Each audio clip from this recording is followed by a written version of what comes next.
Now, when you begin to get acquainted with this movement, you can think with your hands. Once you feel comfortable, though, stop thinking with your hands, start thinking with your shoulders.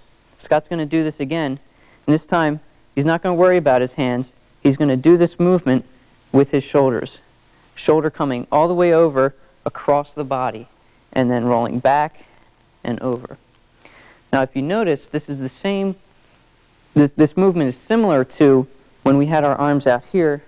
We were doing this piston work with our shoulders. Same movement, same rotation in the shoulder, except Scott is keeping his arms tethered out, as if he's holding onto two ropes that are pulling his arms parallel to the ground. And as you become more comfortable, as one begins to roll back, the other one begins to roll forward, so that your arms are twisting at the same time, back and forth. Okay. Now, what we're going to do is explore this range of motion just a little more. Scott's going to roll just this shoulder over, and I'm going to support his arm out here so that his arm doesn't wiggle around, and I'm just going to help him explore this range of motion by rotating a little farther. Now he's going to rotate again as far as he can. This is as far as he can push his arm. With my help, goes another inch or so. So grab a partner at home when you're working on this and begin to explore rolling the shoulder forward. Keep the arm parallel and the elbow locked out, and then rotating it back so that you can begin to explore this range of motion. All the way down, all the way back. Rotating the arm completely with this hand and with this hand here. Scott's going to demonstrate this again. What I want you to start to notice this time is his legs. How are his legs moving while he's doing this? So he's going to go right into the screwing arms. You'll notice that his knees are bending, his ankles are bending, he's breathing as he's doing this. And I'm going to ask Scott to turn around and face the other way, and what I want you to notice this time is his spine. He's not slouching over, he's not slumping. His spine is straight, rotating this way, rotating that way. Back and forth, keeping his posture straight, and he's breathing as he's doing this. We just explored a new range of motion up in our shoulders. Now we're going to move down to the legs, explore a new range of motion you've probably never experienced or seen before with our lower body. To do this, we're going to learn how to get down into a squatting position. Scott is out here to help us see this. First, he's going to take a step out so that he has a nice wide stance so that his weight has somewhere to go. You don't want your weight to go right on top of your legs. You'll tip one way or the other. As he goes down, he's not going to let his knee pass over this plane of his toe. Okay? He's going to squat all the way down. Okay? And back up. Notice as he's coming up, he's lifting with his hips, not lifting with the quadriceps. His hips are pushing him up. He's going to do that again, and this time we're going to, instead of watching how his knees are going down, we're going to watch how his hips are going down. His hips are going to come straight back, a little arch in the lower back, his head straight up in the air. He still has his alignment. He's not slouching over like this to get into a squatting position. And back up. Again, leading with the hips pushing the spine straight up in the air.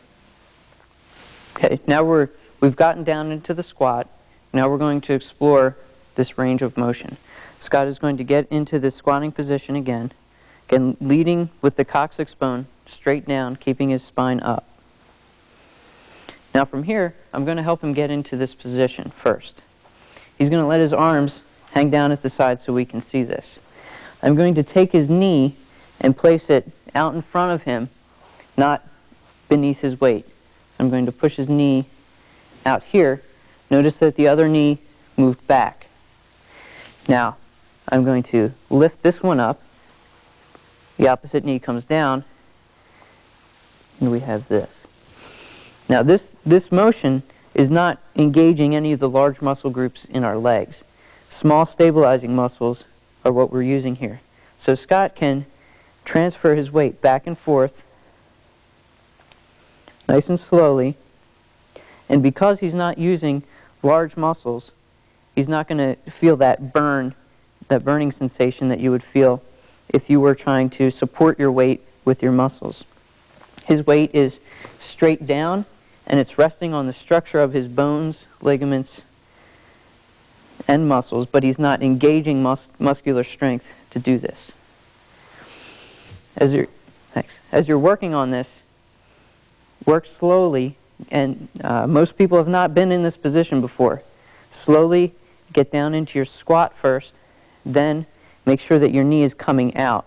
As Scott was doing this, his knee is out in front of him, not beneath his weight. I'm going to ask Scott to turn to the side so that we can see this. As his knee comes down, it's out in front of him. His spine is here, his knee is out here. If you place your knee beneath you, in here, it's too much strain on the joint itself. You may get some ripping and tearing. So make sure that your knee is coming straight out. Now we're going to integrate our breathing into this transferring of weight. We're going to start by simply transferring the weight from one side to the other. Get yourself comfortable with this motion first. Back and forth. Once you feel comfortable with this, start expanding the pelvis so that you're coming up on your toes, the heels leaving the ground. Here. And then back down. Coming up, the pelvis is expanding out here. Now we want to integrate our breathing into this so that, one, the motion is easier, and two, the range of motion is increased. So as we go down, we're going to breathe out. As we come up, we're going to breathe in. Nice and slow.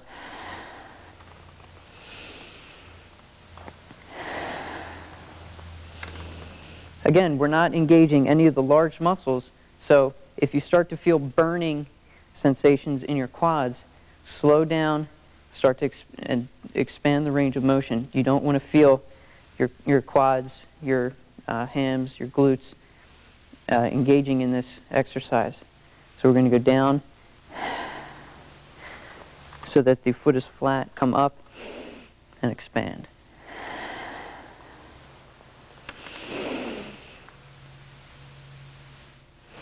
We have this Cossack squat.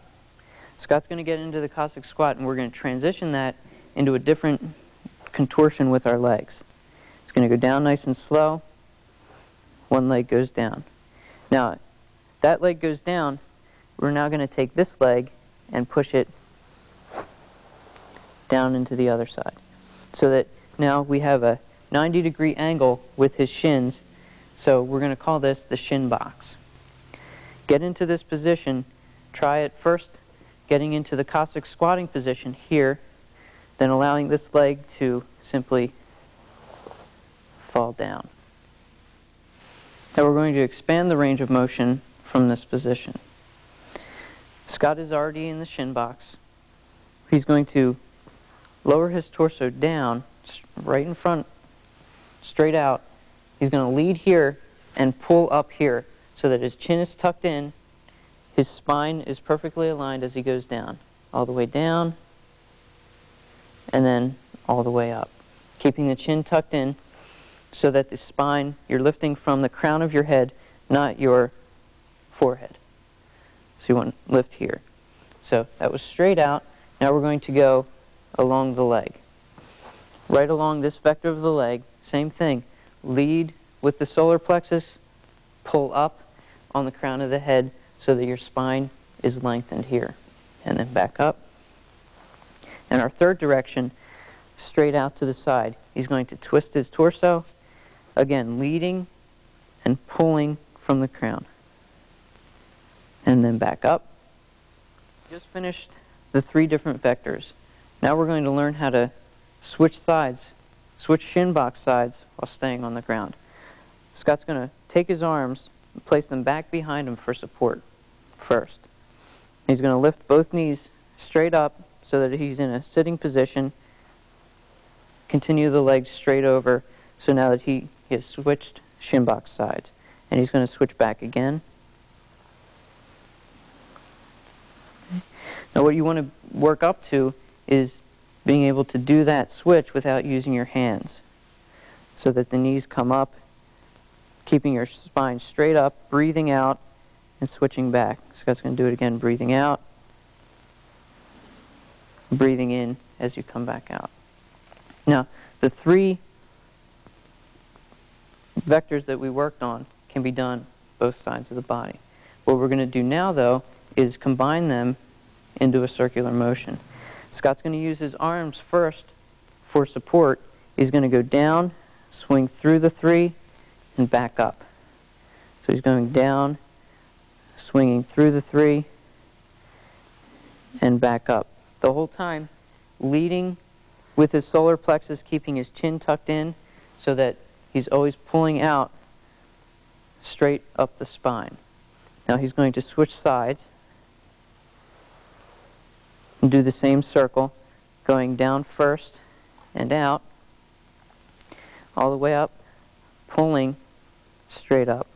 Now, same circle in the opposite direction, so he's going to turn his torso, come down to the side, and swing back around. Nice, smooth motion. Now going to expand the range of motion with our hips. What Scott's going to do, he's in a shin box, he's going to take this arm and post to the side. Now all he's going to do, lift his body up straight from the spine, expand the hips out, and then back down. Using his arm here for support. He's going to do that again, expanding the hips straight out, breathing in as he does it, and down. Once you become comfortable with this, you can take away that support, breathe in, and as he goes down, breathing out. And you can do that both sides of the shin box. And down.